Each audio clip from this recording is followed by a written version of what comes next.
नमस्कार दोस्तों, मैं हूं योगेश और स्वागत करता हूं एक बार फिर आप सभी का आपके अपने YouTube चैनल योगेश की रिपोर्ट में। दोस्तों, जैसा कि आप जानते हैं, संसद का शीतकालीन सत्र शुरू हो चुका है और ये सत्र शुरू होते ही बेहद हंगामेदार रहा है। लेकिन ये तो बस ट्रेलर है, पिक्चर अभी बाकी है, क्योंकि संसद में कभी भी पेश हो सकता है वक्फ संशोधन का बिल। जी हां दोस्तों, वक्फ संशोधन बिल पर संसद में अब पेश होने का समय आ गया है और ये बिल कभी भी पेश हो सकता है, क्योंकि ये बिल सूचीबद्ध हो चुका है और इसे कभी भी संसद में पेश किया जा सकता है।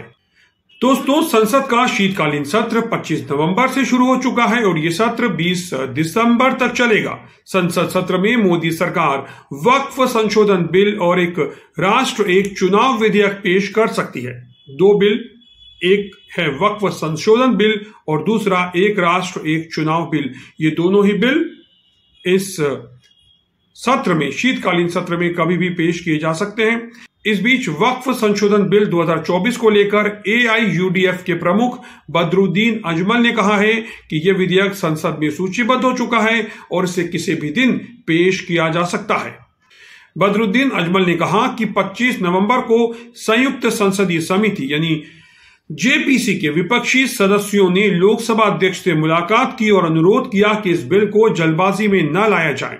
उन्होंने अन्य राज्यों का दौरा करने के लिए और समय देने की भी मांग की, ताकि बिल के हर पहलू पर सही तरीके से समीक्षा हो और चर्चा की जा सके। तो दोस्तों, जैसा कि आप जानते हैं, इस बिल को लेकर के देश भर में सियासी घमासान जारी है, राजनीति का पारा हाई है।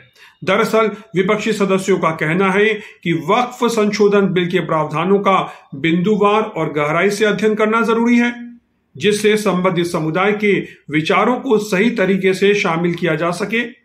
उनका ये मानना है कि इस बिल के प्रभावों को समझने के लिए विभिन्न राज्यों का दौरा करना और यहाँ के वक्फ बोर्डों को संबंधित संगठनों से इसके हर पहलुओं पर सही से चर्चा करना बेहद जरूरी है। यानी विपक्ष इस मामले पर डिले टैक्टिक्स का इस्तेमाल करना चाहता है, ताकि इस बिल को लटकाया जा सके और यह बिल ठंडे बस्ते में पहुंच जाए। लेकिन सरकार इस बिल को लाने के लिए अड़ी हुई है संसद में और उम्मीद जताई जा रही है कि सरकार इस बिल को इस शीतकालीन सत्र में ही पेश कर सकती है, जिसके बाद संसद के शीतकालीन सत्र में पारा हाई होना तय है। तो अब सरकार का पक्ष क्या है, यह भी जान लीजिए। सरकार का पक्ष है कि ये जो बिल है वक्फ संपत्तियों के प्रबंधन में पारदर्शिता बढ़ाने के उद्देश्य से लाया जा रहा है। सरकार का दावा है कि जो प्रस्तावित संशोधन है, उन संशोधनों से वक्फ बोर्ड की कार्यप्रणाली में और ज्यादा सुधार होगा, यानी ये कार्यप्रणाली और बेहतर बनेगी और इसमें पारदर्शिता आएगी।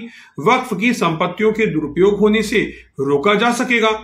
तो वहीं TDP के संसदीय दल के नेता लावू श्रीकृष्ण ने भी प्रस्तावित वक्फ संशोधन बिल पर संसदीय समिति की रिपोर्ट को पेश किए जाने से पहले मुस्लिमों के हितों का ख्याल रखने की मांग कर दी है। तो दोस्तों, वक्फ संशोधन बिल 2024 पर सबकी निगाहें टिकी हुई हैं। इस बिल को लेकर विभिन्न राजनीतिक दलों और संगठनों के बीच मतभेद साफ नजर आ रहे हैं। विपक्षी दलों का कहना है कि विधेयक के प्रावधानों पर विस्तार से चर्चा और समीक्षा के बिना इसे पास करना उचित नहीं होगा। वे चाहते हैं कि विधेयक पर सही से विचार विमर्श किया जाए और सभी संबंधित पक्षों की बातों को ध्यान में रखा जाए। सरकार और विपक्ष के बीच इस मुद्दे पर जारी गतिरोध को देखते हुए ये देखना भी जरूरी होगा कि आने वाले दिनों में वक्फ संशोधन बिल 2024 पर क्या निर्णय लिया जाता है और क्या ये बिल संसद के शीतकालीन सत्र में पेश किया जाएगा या फिर ठंडे बस्ते में चला जाएगा। तो दोस्तों, प्रधानमंत्री नरेंद्र मोदी हाल ही में महाराष्ट्र का चुनाव जीतने के बाद ऐसे कई संकेत दे चुके हैं, जिनसे संसद में कुछ ठोस और बड़े निर्णय लिए जा सकते हैं, कुछ बड़े बिल पेश किए जा सकते हैं। तो क्या ये जो वक्फ संशोधन बिल 2024 है, इसका पेश किए जाना अब लगभग तय हो गया है? आपकी इस मुद्दे पर क्या राय है और इस बिल पर आपका क्या कहना है? आप क्या सोचते हैं? हमें कमेंट करके बताएं, हम आपकी कमेंट्स को पढ़ते हैं और उसी के आधार पर हम अपने वीडियोस को बनाते हैं और आपकी राय को ज्यादा से ज्यादा हम दिखाने की कोशिश करते हैं। तो फिलहाल इस वीडियो विश्लेषण में इतना ही, लेकिन यदि आपको ये वीडियो पसंद आया हो तो वीडियो को लाइक करें, चैनल को सब्सक्राइब करें और बेल आइकॉन को दबाएं ताकि आपको नोटिफिकेशंस मिलते रहें। फिलहाल मुझे दीजिए इजाजत, नमस्कार।